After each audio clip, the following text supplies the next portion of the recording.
Ango is a form that we use. It's traditional, goes back in ancient Japan and the Soto lineage to sit for a long period of time. In our situation, we've modified it a little bit to be the whole month of February. This is our third year of doing the whole month of February, 28 days or 29 days, where we do nothing but sit for 8 hours a day for that full time, 4 hours in the morning, 2 in the afternoon, 2 in the evening, and do very little, if any, sutra chanting. We just concentrate on Shikan Zazen. I invite everyone to come and do this together. It's important to do this to train your mind, and you may need the support of Sangha. Sangha may need the support of your presence. So please do that. Good morning, everyone. Welcome. Thank you for coming to attend this Dharma talk. The title of the topic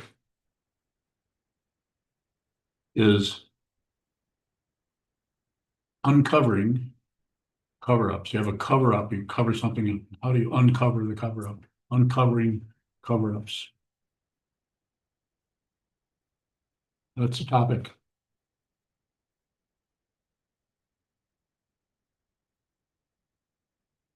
Let's start right in very directly. You can't do that. Oh yeah, you can do that. You can't do that and uncover a cover-up. Yeah, you can do that. You can cover. You see the cover-up and just stop covering things up. Or just be aware that you're covering it up. Isn't that enough? You probably know what your cover-ups are. If you don't, by the end of the talk, if there are good questions about it, there's a good chance you'll have an idea, not just the question you would ask, but this when you hear someone else ask some kind of response about the cover-up. And so what am I saying when I say you can't cover it up or it's a failure? Because if something shows up that is obstructing your fundamental nature, your consciousness, your Buddha nature, your awakened truth, and you begin to see the way you're doing that, the ego wants to come in and go, well, let me help you with this. I would like a credential here for being the one who's becoming more aware. If you're getting any kind of credentials from the spiritual path, it's not the spiritual path. Might be an extremely powerful, believable, convincing cover-up for the spiritual path, which makes us feel like we're getting somewhere. We're being more mindful, we're more kind, more loving. No, if you're on the true spiritual path, I'm not saying this is true with everyone, but in some cases, it's possible things are going to get worse for you because you just spent the first 25, 30, 40 years of your life, or 10 years, or a previous life, not going to leave anything out, of covering things up so you can be a special, separate person who's really good, really loving, really kind, really helpful to others. Credential, boxing you in. That's why good and evil are not two separate things. See it. You have to see it. When I say you, the consciousness that shows up as all these individuals in the illusion of this incredible world of time and space. It is unreal. That doesn't mean it's so unreal that you wander around in some kind of a haze. It's unreal. No, it's vividly hanged. It's vividly unreal in emptiness. And that vividness can show up as intense negative emotions or feelings or conclusions, passion, aggression, ignorance about anything here, anything there, in the two parts of the delusion we call duality. Anything out there, anything in here, not separate. When that starts to collapse, all the dualities start to collapse. So coming back to the topic here is, what's the topic? It's that loose. You don't know. You don't need to retain anything. You don't really need to remember anything.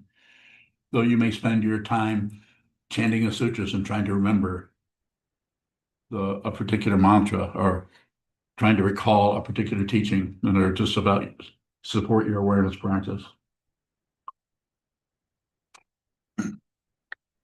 If you cover up, see a cover up, you see a delusion or a distraction away from your true nature or what you perceive to be your true nature.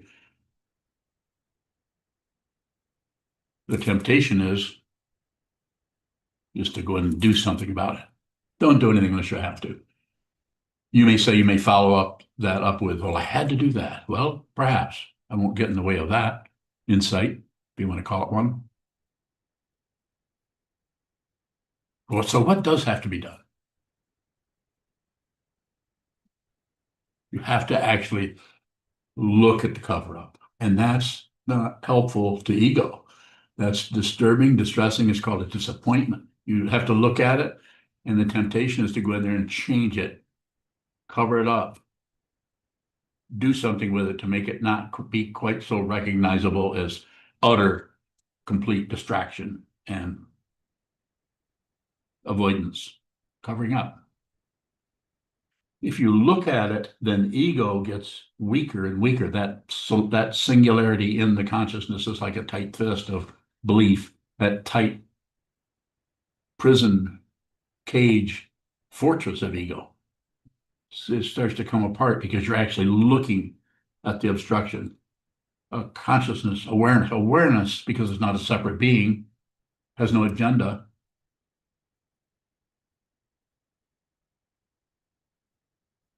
Begins to see the boundary, see the wall of the mind, and it starts to come apart because it cannot withstand that which is not other.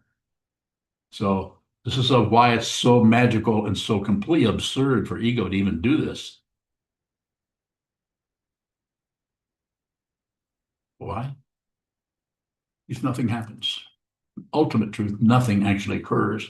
In the realm of the illusion, of course, we're fixing this, pushing that, shutting that down, moving away from that, changing the color of this, shapes, colors, sizes, volume, length of time, illusion, illusion, illusion. So look at the cover up. When you sit down, hold still, look at the mind, and if it's good feelings, memories of past events that were pleasant, include. Observe what shows up and include. Observe what shows up and receive. No matter what, no matter how it feels. How it feels is not important. Looking for a credential for feeling better, you might have to do that. All this being said, you might have to spend some time feeling better. Quite often, the first several years of sitting meditation, people feel quite good. Oh, I finally found a way to work with this. I feel so much better. Unlikely that that will last, though it may. The karma that you came into this world with might be different than the karma this old man came into the world with. Because what I came into this world was quite rugged, negative, and completely impossible. Nothing's changed. I've not improved. This is not improved. The only thing that has occurred, and it's not an occurrence, it's not actually an occurrence, it's not an experience, is there isn't anything. Nothing happened. So if nothing happened, there can't be anything negative. Nothing happened, there can't be anything good. Non-dual. It's not two. If you find something, you're going to find something else. But if you don't find anything, you can't miss it.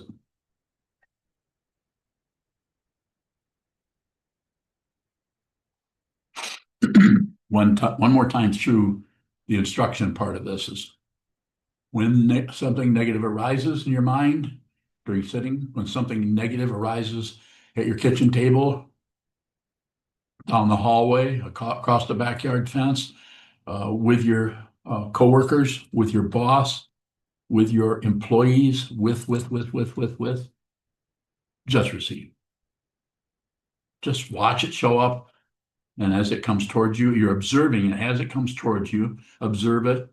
As it comes towards you, observe it. And then when you feel any kind of tension to grasp,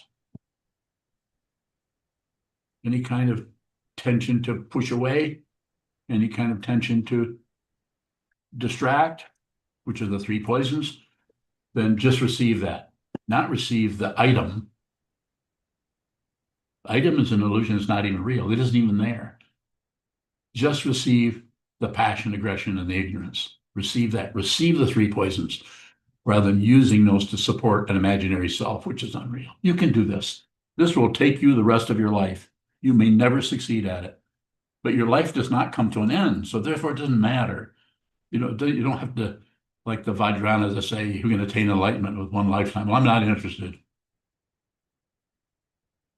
I'm not disagreeing with all those Tibetan lamas. Wouldn't even be here if it weren't Tibetan lamas to help me see more clearly. Coming back on that same topic or that same statement, of course, they're saying that so they can encourage you, maybe seduce you into practicing so you can do this and practicing what? The way they teach, which is not wrong, not correct, not neutral. You'll know what you need to do. I think all you need to do, and I feel all you need to do, and I perceive that all you need to do is face the wall. It's that simple. Sit down, hold still, face the carpeting, face your refrigerator. Important thing is silence and stillness and observing. Just observe. Because the truth is in front of you. There's no pure realm somewhere. I'm not saying there isn't, but there's no pure realm or some special thing you have to get into. As Charlotte Joko Beck said in the last book. Outside, As Charlotte Joko Beck said, as the type of, I think it was her last book, nothing special. Nothing special. So just observe. okay? Someone having a conversation with their pet poodle.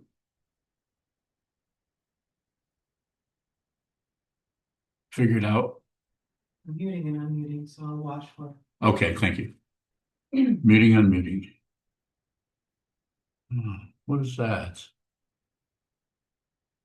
Hi, William.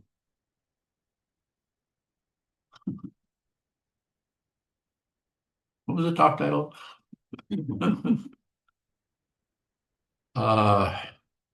Uncovering cover-ups. Hmm? Uncovering cover-ups. Oh yeah, you can't do that.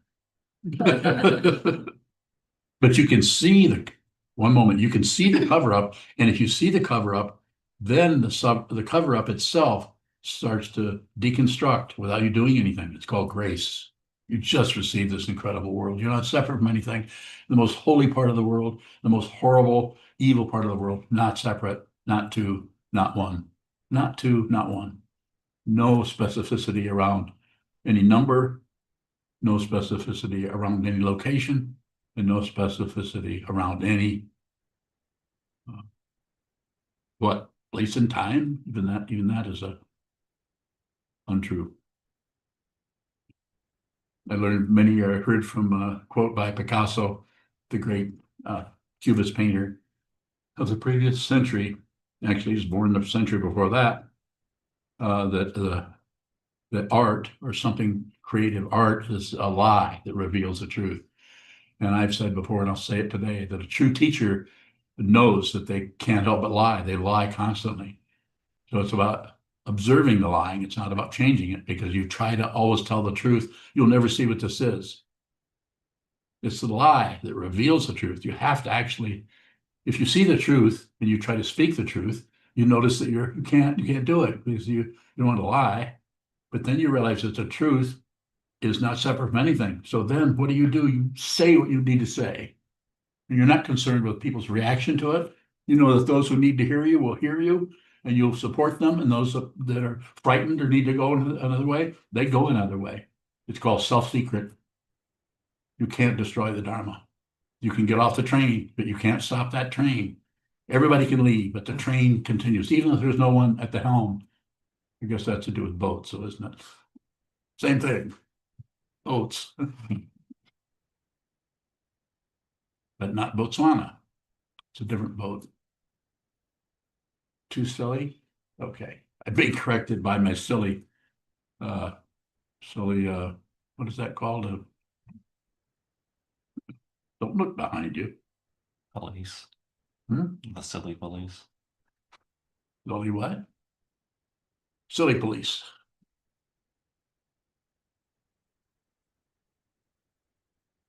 If there are questions, I can respond to those. Otherwise, I can continue to talk more about cover-ups and covering them up. Is there one in here? Sir, Yoke bowing. When we're observing cover-ups and we want to do something with the cover-up, there's an area where I want to like correct something. Is there anything to correct? excuse me, no. The area where you want, it's just watch what gets added. You want that. So the first thing is the cover up that you don't see, and then you start to see the cover up. And the next thing is to want to stop covering up. And I'm saying just look at the cover up. Be responsible. You aren't going to be able to help anybody else with this kind of a practice if you fix yourself, because what is fixed is in relative truth and it will come apart. It might last 30 years. It might last, you might be a great Dharma teacher. You might be famous because the karma that brought you into this lifetime gifted you with a great amount of erudition, audacity, and what's that other? Sounds like ecumenical, but it's not. Ecological. You able to speak so well that even if it's not true, it's an approximation of truth or incredible set of concepts, just like Nagarjuna said in his fourfold negation. Not this, not that, not both, not neither. Amazing way to lie in such a way that it reveals the truth. If you contemplate those, you cannot find a reference point that and that. He's enumerating all of the things that you can do to cover up, but he's doing it with neti, negative, not that, not this, not that, not both, not neither. End of the preface.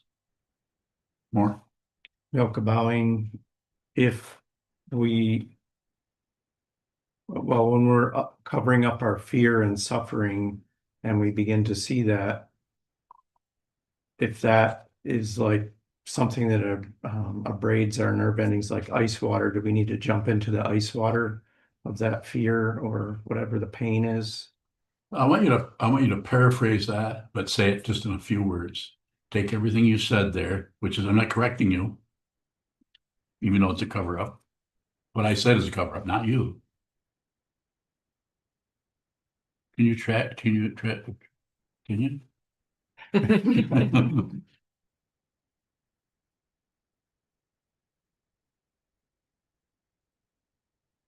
Do we need to put ourselves Yes. into the suffering? Yes. That's it. Just put yourself, just don't resist it. Don't join it, don't accept it, don't reject it, don't do anything with it other than the one relative thing is receive. And by doing that, this is complete respect. You're showing you are respecting the illusion as being different until you see by doing that, it just starts creeping up on you and ego gets terrified. If that shows up in the form of the teacher, you'll avoid the teacher. You'll run away. I did. From both my teachers. I avoided one of them, physically avoided them. And the other way, I didn't avoid his teaching, so had a little bit of luck there. But the second teacher, Kobanchino Roshi, I avoided what he said. I avoided his teaching. Don't do that. You don't have to do that. You don't have to spend the next 10 years avoiding what is being pointed at.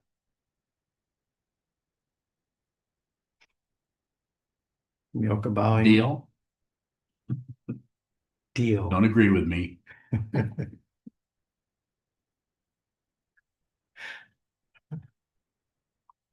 Yoke bowing. Yes. What is it to respect the avoidance?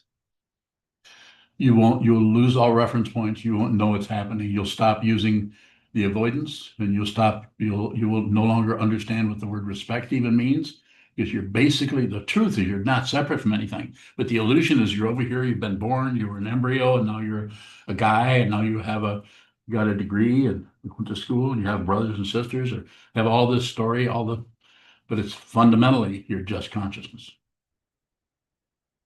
And that, even that's a word that is a lie, because there's no word for it. Anytime you have a word for anything, you've left it for the nomenclature about that. This is why musicians or creative painters, poets are able to take the lies and string them together in such a way that they're showing you that they're looking at the truth. Now, if they produce this with art, that's powerful. It helps everyone. It's not exactly the spiritual path, but it's only a couple of degrees away from it. And quite often, that person can be realized. No guarantee. More? Mocha bowing. In that creative art, is there something that is left behind that's missing? In the illusion, because it's still, the illusion has not been seen through completely. If a person, if I understand your question, the person is trying to just liberate themselves through art alone, using the medium in the illusion to manipulate, move the illusion around so the signification, yeah, of the illusion is not just pointing to itself, an apple, an orange, a palm tree, a person's face, a tone, a sound. We could get trapped in the illusion, even though we're able to see that it's an illusion. There's some very well-known artists down through the centuries that have gotten trapped.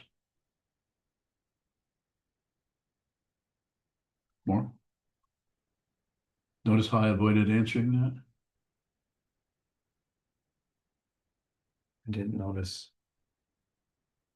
It's a good response. I was about to lay it on you there. Further question? Yes.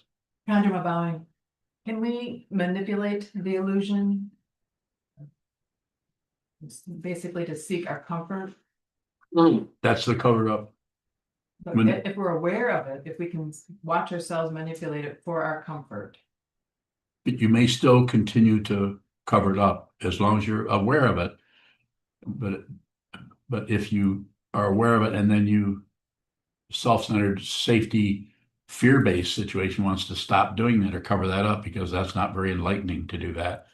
People quite often will say, I'm just so egotistical, or isn't it egotistical to do that? As if that's something you need to stop doing. It's a misunderstanding. Ego is an illusion. You don't have to lose your ego, as sometimes taught, transcend your ego. You don't have to transcend anything, though it can be referred to as transcendence because it looks like a crossing over. But even that's an illusion.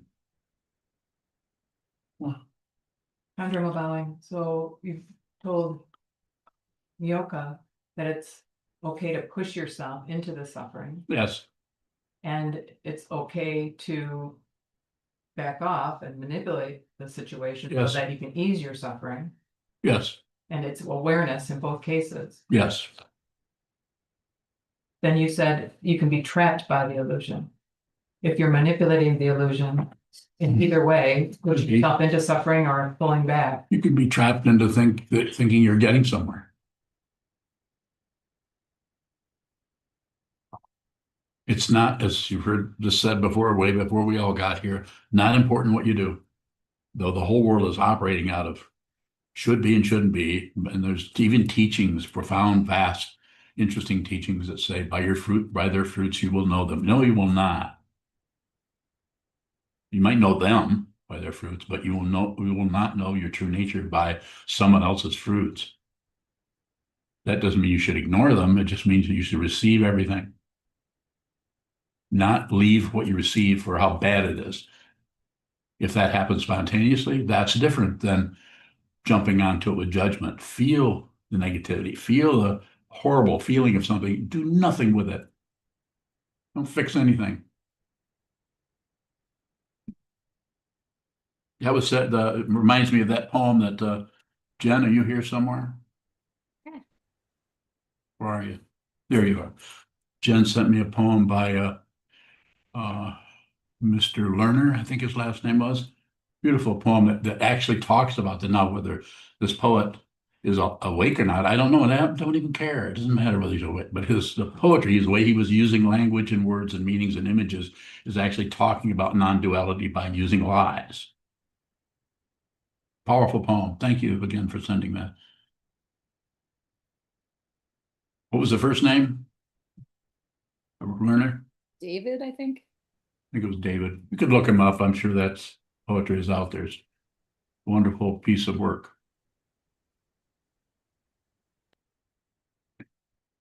Further questions?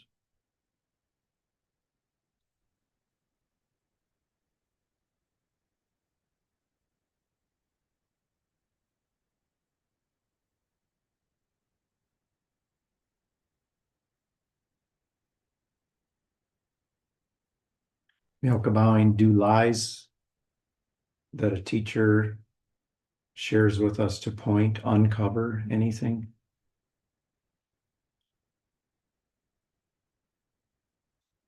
They may help because the teaching person is in the illusion. The student person is in the illusion. The teacher knows that no matter what shows up, that it's not true, but it's also not false. The teaching person, if they're a teacher, teaching out of consciousness only, they may still be temporarily hanging out in a body, but it's not theirs. It doesn't belong to anybody. There is no territory. There are no boundaries there. Your children are not your children. Now, you may have to have some of that in order to what? Feed them and protect them, send them to school. We'll go take us deeper into that if you have it. Bowing, what falls apart? Or is it the lie that's falling apart that shows us the illusion?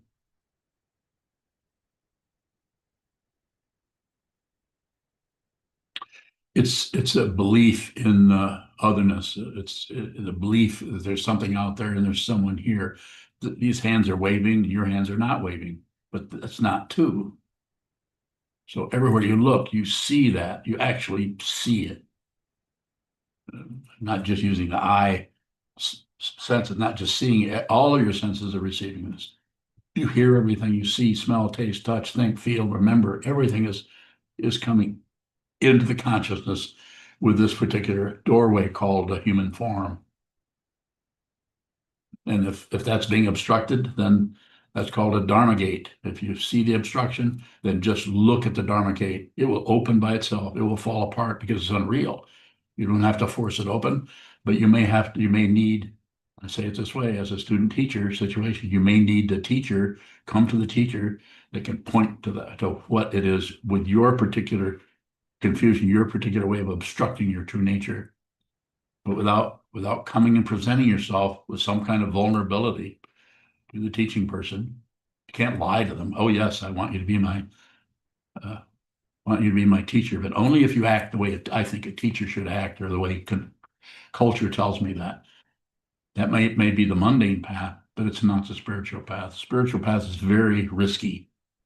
You may not look good to yourself or to anyone else. More. Bowing, what is respect on the spiritual path in Receive. relation to receiving? It's the same thing. Anytime the apparent other, whatever shows up, receive it. Palm trees, a foul stench coming from the closet, receive. Not that you shouldn't close the door or go sit under the palm tree. How you act around it is good. Is that funny? I'm just concerned. Not to be as concerned about the foul stench. And that's valid. You just receive that. And if you receive that, then you would go and look. So you do it. You do it mindfully.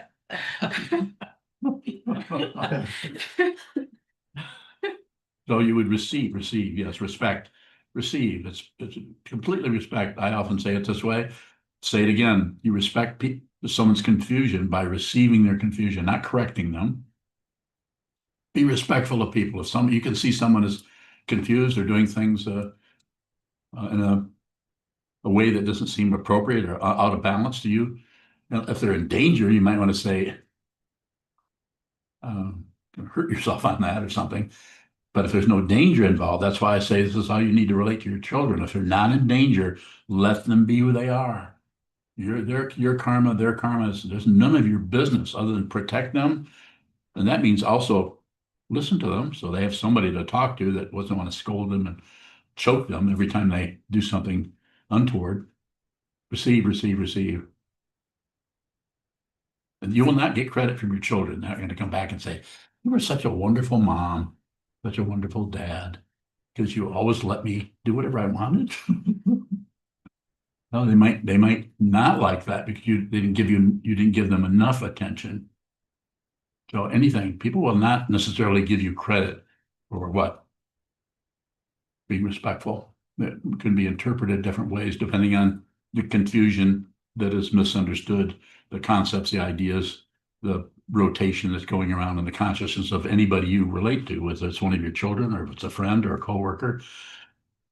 But you're not doing it for their approval. You're doing it because you need to be, you want to be, you feel like you understand, you have a desire, or you have bodhicitta, or the mind awakening. It's somewhere in your life, something shows up that says there's something deeper, more profound and vast than just all this stuff that's happening. All this craziness, all this society, all the culture, all the right and wrong, should be and shouldn't be, politics of experience. It's right here. You don't have to look any further than here. You may need to do intense tantric practices, four foundation practices. Need to do all that. You may need to do mantras for the next 30 years. Or you may need to just sit down and hold still. Maybe you need a wall. Maybe you don't. Maybe you need a cushion. Maybe you need a chair. Maybe you need a teacher. Maybe you don't. Maybe you need a community. You're probably going to need some kind of a pointer. But maybe not. I said probably. Maybe not. Not always so. No thing anywhere there's a thing you could say is always going to be that way. Anyone else have a question in here before I go to Zoom? Devon, if there's a feeling of self-consciousness that you can feel that there might be some masking happening there, but you can't really identify what it is. Yes. Is it important to, you may be in a social situation, but is it important to investigate that? Investigate a little bit, but the only way you really need to investigate is just to look at it. Sometimes this can be called contemplation. Different ways of contemplating things, ideas. Sometimes you could take the text and find a line or two that seem to be helpful or have some kind of a pointer and recite that. This is what mantras are about. In some ways, more. Just be aware. What you do, not so important. But if you're aware, if it's just receiving, observe what's happening, and when something occurs, then receive that. If it's moving away, receive that it's leaving. When it's coming towards you, receive that it's coming. If it's not doing anything, just receive that. Receive. Keep it very primary, very simple, very direct. It feels like ego doesn't get much sustenance out of that. So the ego can be uncomfortable. It may feel like failure. More. If you feel like you're sort of playing a role that you can't get out of, is that being aware of a cover? It's two things at the same time. That's confusion and it's awakening. It's ego and it's Buddhahood. Not to. Has to be realized. If you don't, then you continually look for relative confidence of being right. Unconditional confidence is talked about, but it isn't even confidence because there's anyone there. There's just consciousness. You just happen to notice that words are coming out of your vocal cords. You don't know what you're saying. Maybe a little bit, but not much. Not looking for success, not looking for failure, not avoiding success, not avoiding failure. Similar. Thank you. Appreciate your questions if you have them. Please don't hesitate. Okay. Is Buddhahood also unreal? Yes. Any statement you can make, anything that shows up is an illusion. But we need to lie. There needs to be some kind of using the illusion. For someone who's realized this, nothing has happened, nothing happens. And anything that does happen is unreal. So therefore, you no longer have to be worried about your emotions. You no longer have to change your feelings or try to cheer up. This doesn't mean you don't go stand in the sunlight or you feel better. That way you actually can use the illusion, say, well, it feels better if I do this. I'd rather live in Sarasota, Florida than up here where it's cold and freezing all the time. But it's pretty cold down there right now, when I hear. I'm just saying you can't do anything wrong. More? Okay. So not separate. Also not the same. You're not going to be able to find a reference point to someone, a living being who has realized this. You're kind of tongue-tied, maybe for a long time, before you might have an understanding that you could actually help others. That your pack of lies, you know you're lying. Most of the world does not know they're lying. They think they're telling the truth.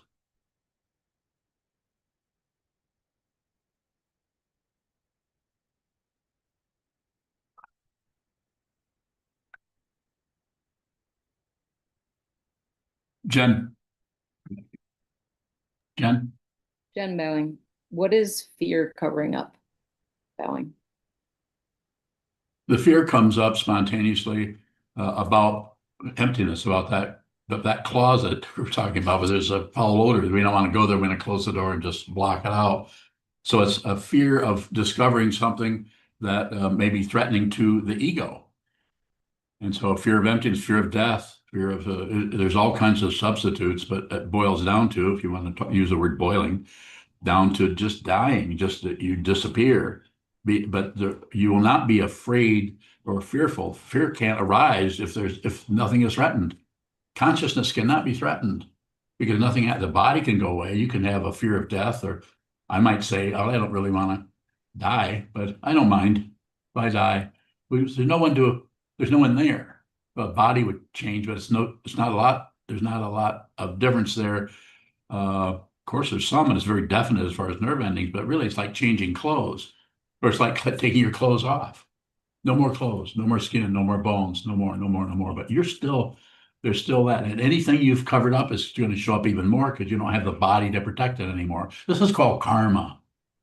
Good luck. I'm not mocking you. If you're listening to me, there's a good possibility, whether I'm here to talk to you about it or see it, or whether you ever talk to me again. There's a good possibility if you see what I'm saying and you endeavor to see the truth yourself. You might have to look out here, but you're fundamentally looking in here. If what you're looking at here, it's not separate from what's in here. So that's why we look at something where nothing is happening, so you can see more clearly what is happening in the sense field. Jen, go ahead. Yeah. And Bowing, what is the fear of non-existence or the fear of death covering up? Bowing. It's covering up the truth that there isn't anyone that can die. It's covering that because if you realize that, then all the fear vanishes because you realize there isn't anyone that can die. So it's another way of saying, using another fancy relative word, eternal. If you continue to look at it's eternal. I mean, it's eternal in some way. In another way, it's not even eternal because it isn't anything. It's not contingent upon some kind of stability being discovered in the two illusions, the illusion of a space, location, the illusion of time, or some kind of instance between this and that, past and future. It's gone. So you're just here. You're here. And if you aren't here, then, well, you're there. But they're not separate. Very difficult to put into words. But if I'm asked a question, I'm so moved by what I'm seeing, and I'm so moved by others wanting to see this, wanting to see their true nature, not just what I'm seeing. You can't see what I see. You'll only see what you see. But what you see and what I see are different. And what you and I see are exactly the same. Not two. Again. Not two. Realize it. More, Jen? Thank you, Jen Bowing. I'm not sure I can come at it at any other angle. Well, Do it without an angle. I guess it just feels like the sort of foundation of everything you say. Like that fear is the fear of the non-existence of a separate self. Actually, showing up as a human being is fear. I mean, it doesn't leave intelligence behind. This is very temporary. You're here, I'm here, we're all here. Won't last. But what has not showed up can't disappear. It can't go away. But what shows up is fear of being disappearing. We have this belief and this opinion, this autobiography of who we are, what we've done, how we succeeded, and how we failed, and we have this wonderful story about ourselves. That's all coming apart, going away. But the fundamental consciousness itself, in which all this appears, like you're the sky, clouds come and go. But you can't disappear. You're welcome. Thank you for that question. Gigi? I'll get to you next, maybe. Dzień dobry. Since it seems that we are covering all the time, does it mean that we live in a constant state of fear? Bowing. Well, it won't appear constant because the cover-ups work. I mean, look around, look at billions of people live their whole life covering things up with their opinions, their ideas, their judgments. And the big one that goes unnoticed by most is the cover-up we call belief. If you believe something is true, you stop investigating it. It's just true. Sometimes it's called an opinion. Sometimes it's called prejudice. Sometimes belief in a deity, belief in Buddha. Don't disrespect the Buddha by believing in anything. Don't believe in the Buddha. I don't believe in the Buddha. I don't disbelieve in the Buddha. It's possible to do that. Tathagata, one who comes thusly. No past, no future. No past, no future. No present. Tathagata. Tatata is the Sanskrit basis of that word.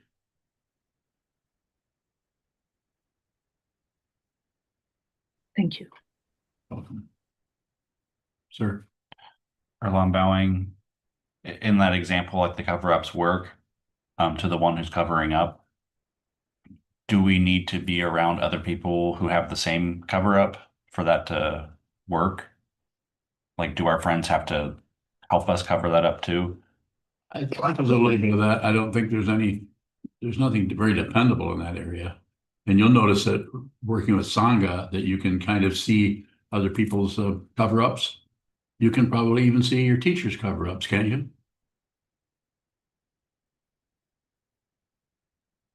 Go ahead, spit it out. I don't know. You don't know? Can you see your teacher's cover-ups? I'm taking a survey here. What I'm getting at is anytime you see anything, it's a projection. The fundamental nature is not separate, and it's so completely extensive, using a relative term, so extensive from our relative perspective of trying to see what it is. We have to use the lie of extensive in order to be able to even approach what it actually is. There's no extension. That's why anytime you see anybody's activity, they're in the illusion functioning in a way that is confused. So if you see that, then you realize that all you're looking at is the Buddha. You see enlightenment everywhere. Everyone looks like everything is preaching the Buddha. Everything is the Buddha, not separate, not separate, not separate. But if someone comes to you and doesn't realize they are just consciousness only, and they say, teach me, then you might teach them. Or you might kiss their feet. You might prostrate in front of them, even though you're the teacher. Whatever it takes, whatever you can do, there's no guarantee that that person's going to be able to receive that. That doesn't mean you're a bad teacher. Just means you're not very good at it. Means you're a failure. You've lost all these students. No, it doesn't. People do what they need to do. You just do the best you can, and you'll have some students, and you'll have some students come and go. You're talking about Sangha, though. Are you? Erlon bowing. I was actually talking about like a more mundane situation, which I think you did talk about, where I have another question. Trungpa says you need the teacher because someone needs to watch you. Like someone needs to watch you do this.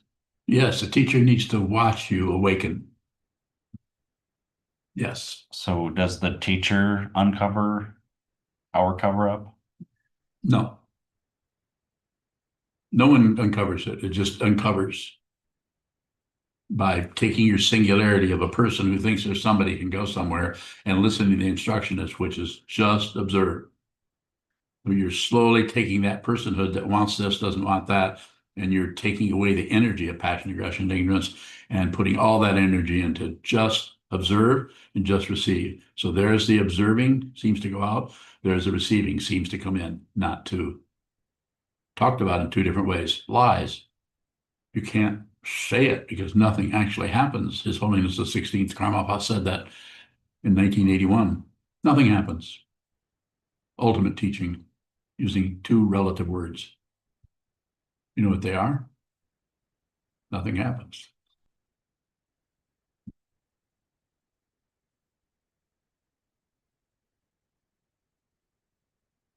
Both of my teachers watched me. That's what they did. They didn't watch me awaken because what they saw is I was already awake, and I'm seeing it in you. It's up to you to awaken. I'm watching you.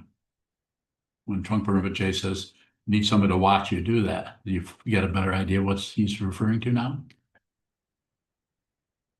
They need to watch you do that. But they know that you're not separate, so just the watching is enough. Just the receiving of the other person is enough. And just for you to intend to see the truth and just receive whatever shows up, no matter what it is, no matter how horrible you feel, no matter how wonderful you feel, just receive, receive, receive. And return to the wall. Find time to sit down in stillness. Find time to sit down in silence. And sit down in awareness and just receive. Everyone needs to do that, whether you're a Buddhist, whether you wear robes or live in a monastery, or whether you live in Arkansas in a Quonset building. You know what those are?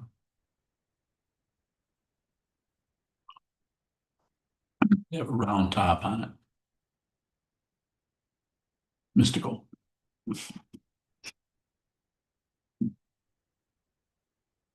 Yeah, that's some fun somehow. Further question? Thank you. Any more in here? We have some time? Yes, Natsubi. Natsumi bowing. What is the purpose of human life? To ask that question. Beyond that, there isn't much. Purposes, you can find purposes, just that purposes are just all over the place. It's like if you're out here, you look for purposes. If you're in the ocean, you look for porpoises.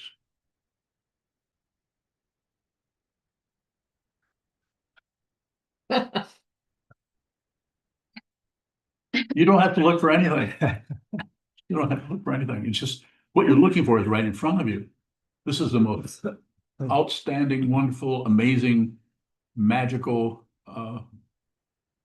thing you can see is right in front of you all the time. You don't have to go to Honduras. It's right in front of you. That's the purpose. Is to see what this is. Consciousness leaves its ultimate situation to come into this school of awareness to see what this is. Natsumi bowing. Is that what we're missing when we're preoccupied with the fear of death? Yes. We're missing, it's a better word by you're just postponing that because eventually you're going to witness death. But if you witness it with a lot of concern, ideas, hopes, and fears, then it might not look all that pleasant to you.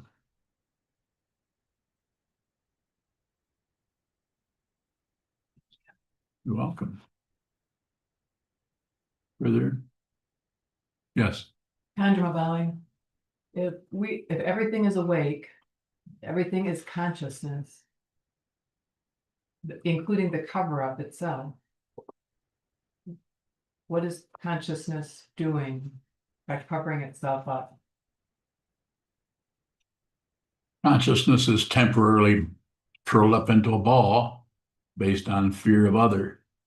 So it's just it's an illusion that is believed in, and the downside of it, it perpetuates the difficulty.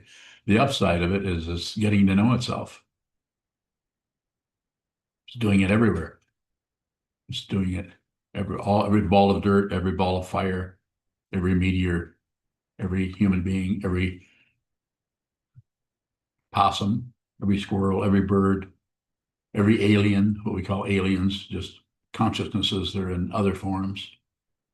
We're just in this form temporarily in the illusion of time and space so that we can have an otherness, so that we can understand, so that consciousness can understand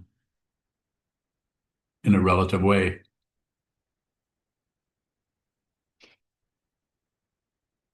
It's like consciousness is dreaming this. This has been said before.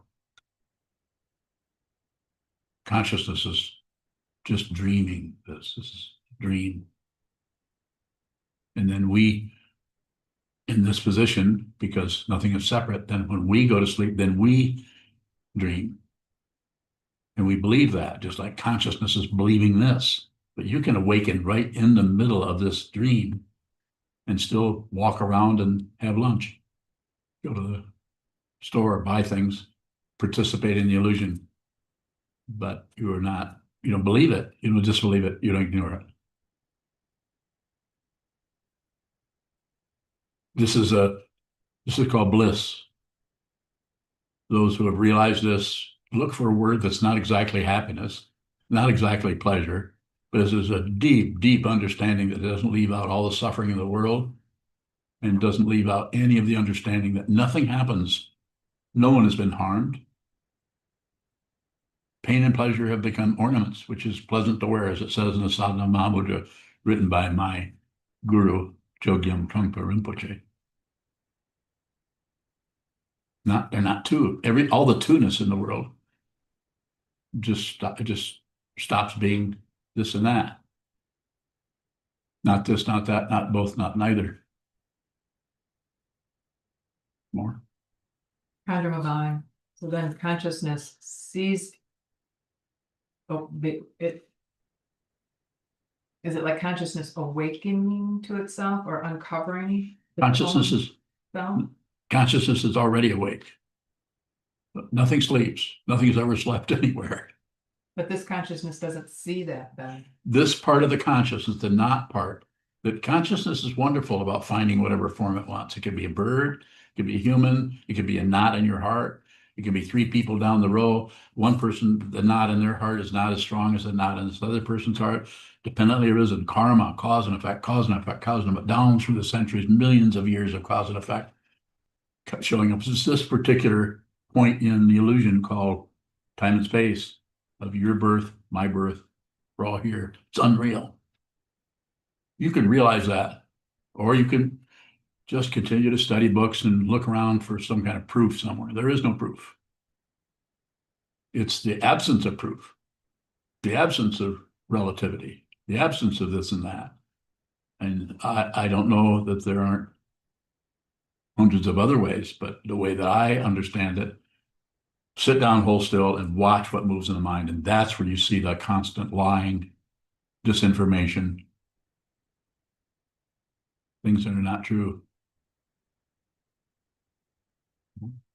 Chandra bowing, are you saying then that it doesn't really matter what happens? We can dedicate our lives to watching what moves and seeing what this is? I've said it doesn't matter what happens, but that doesn't mean that we go the other way and say, well, it doesn't matter and be dismissive.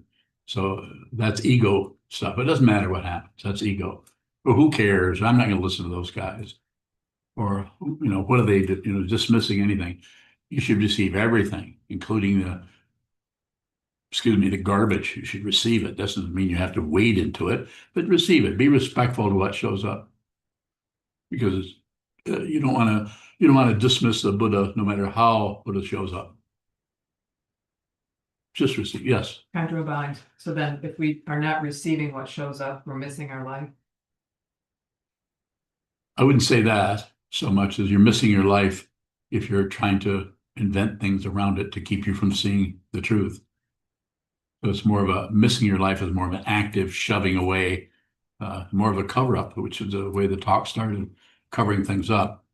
So you can cover up for a while, but it won't last because you're buying into the duration quality, the duration of the longevity of time. It's going to last. Is it going to last? Not going to last. But what has no is not subject to lasting or not lasting or longevity or the whole time space situation can't disappear because it's not arisen. It's just consciousness. Am I responding to your question in a way that's helpful to you, or do you have a further question? No further questions, thank you. Thank you. Yes, Deb. Deb Bowing, to ask a question about the cover-ups. Can the cover-up show up as just a sensation of discomfort and tightness before words are put to it? Yes. Yes, very much so. And this, most of the world, I'm not going to accuse anybody of anything, is trying to find a way to stop that or deal with that, which can include actual covering it up, taking medications. Not wrong. Maybe you need to do that. It's a situational. Blaming someone for how you feel, blaming a situation, leaving what is showing up as a feeling for something else or some way of so-called covering it up, way of talking about it. So it can show up that way. And then what's being said here is if you don't do anything unless you have to, then you'll be aware. And if you're a meditator, it will help you see that you won't even need to think about it. I have to go see the doctor, or I have to do this, or I have to call my friends or something, or go take a nap. You'll know what to do and it won't function as a cover up. It'll function as your participation as a physical human form with a mind stream, and where you're not missing your life. You're actually doing what the karma says. You need to rest, or you need to see a doctor. You need to see someone who could tell you what's happening with your body chemically. Totally appropriate to do that. Did I get close to the area you're looking at? Deb Bowing, yes, thank you, Sokuzan. To follow up with that, so I'm reflecting on how I think I'm seeing my cover-ups or how they might be showing up. Yeah. With that, I've found that I'm hesitating, or it takes too much energy to make a story after that feeling. There's so much storyline in the world today about who's doing what and what's happening, and Yes. I'm almost fatigued by it. So I find myself just feeling that feeling and not doing anything else. Is that ignoring anything, Deb Bowing? So I don't think so. Only you would really know. And do a lot of sitting practice, which I know you do, and just to receive whatever shows up. So, but if we try to do something about it, we tend to cover things up. So just I hesitate to say it in such a direct way, but I don't know what else to say. But just feel like crap. It won't last. If you're resisting it, it tends to persist. It's like when you go to war with war. If you go to war, that whatever you're going to war with tends to fight back. But there are times when there's no alternative. You need to go to war with that. Otherwise, it's going to take you out. You might need to do it, but it should be very, very situational. Don't do anything unless you have to. If you do that, then you're very, very, do I need another very in there? Very, very, very, very clear about what's happening, so much so that you don't need to think, I need to do that. If you're saying I need to do that, you probably should put the brakes on, because that's ego talking. But if you just do it, it's called spontaneity. Spontaneity, ego doesn't want that. It loves impulsiveness, but it doesn't want the spontaneity that is willing to step right on open space and not be concerned about outcomes, only concerned about the process of intending to see what this is, intending to jump into the unknown, which is terrifying. Fear comes out of that. If you were to ask me, which I'm not, you aren't, but I can say, I experience fear every day. comes and goes. I experience negative, positive, neutral. I've not gotten rid of anything. Nothing has happened. It's changed its dynamic considerably, which I don't have words for. But I haven't cleaned up my act at all. But I have become very aware that it's an act. It's a pack of lies. I'm lying to you to help you. Don't believe anything I say. You heard me say that for the last 15, 20 years, 15 years anyway. They're pointers. They're not the truth. Thank you. Thank you. Keep going. Go ahead, Jasheen. Jishin Bowing. Can you say if the practice of Ango, which we started today, is in any way different than any other meditation practices? Thank you for asking about that. That's a good final question, actually. So Ango just started the first day of Angos today. We're going to do this for 28 days. This is the third year of doing that for the whole month of February. And I invite you to come 4 hours in the morning. This is Eastern time, 4 hours in the morning from 8 till noon, 2 in the afternoon, 2 in the evening. You can go on the website to see what the times are. You can come and go. I highly would recommend, even invite you to come and sit for 10 minutes out of that time. 10 minutes in the afternoon, 2 o'clock. So it doesn't matter if you come and go. I'm not concerned about this. This is a different kind of monastery that have been around for thousands of years. I'm not concerned about you coming in and sitting here and holding still no matter what. Not that kind of discipline, not that kind of training. That's a valid way to do it. We're not doing it that way. This Order of Immediate Light brings together other traditions, not only of Buddhism, but other traditions of awareness practice, consciousness, about consciousness, awareness. So the Ango is about doing another relative statement to kind of convey some kind of understanding of the heavy lifting. There's no lifting, but it's like heavy lifting. It's like you're doing something that's very, very difficult. You're sitting here for 4 hours, which we did 2 hours this morning, from 8 to 10. Sit down, hold still as much as you can, and just observe as much as you can. And then notice how you can't. It's not about the accomplishment of holding still, the accomplishment of sitting symmetrical forever. Just intense, sit symmetrical, and then notice how your back bothers you. Notice how your knee hurts a little bit. This is awakening. This is not a problem. It's not a problem to, after 20 minutes, to get up and go to the restroom. You don't have to hold it forever. It's not a problem to get up and maybe do some walking meditation, which is not required. The only requirement, and it's not even a requirement because you don't have to do this. You can stay home or you can sit by yourself. You never have to listen to this again. But Ango is just a traditional name for a long-term practice. I think in Japan, it seems like it goes like 3 months. It's not 8 hours a day, but they have a lot of other practices. But this one, created a few years ago, we decided to just hold still for 8 hours a day, with it broken up in different sessions. So the idea with which I talked about the last Dharma talk was TMI, 2-minute intention, sit down, hold still, and for 2 minutes, strike a bell and observe for 2 minutes, strike the bell again and get up. This is about strengthening, just getting to the cushion. As I think I said in that talk, ego doesn't have time to crawl into that space. You already have the intention to just observe. You're probably going to be able to do that for a minute or 2 minutes without too much interaction from the detritus in your mind or the fear. So this strengthens. Time is an illusion. 2 minutes is an eternity. So do that and do the Ango, because the Ango really starts to wear down the ego that is determined to get in and control your life, ruin your life, and make use of you as some kind of a dog sled. No disrespect to dogs. But just you can do this. Use that practice. Use the Ango. As I said earlier, come in and join us. It's all about Sangha, about community. We're not separate from each other, but it looks separate. So one of the ways you can relate to this is to sit down and be with other people who are practicing the same kind of practice with the same kind of guidance, the same kind of teacher, the Buddha's Dharma. Thank you so much.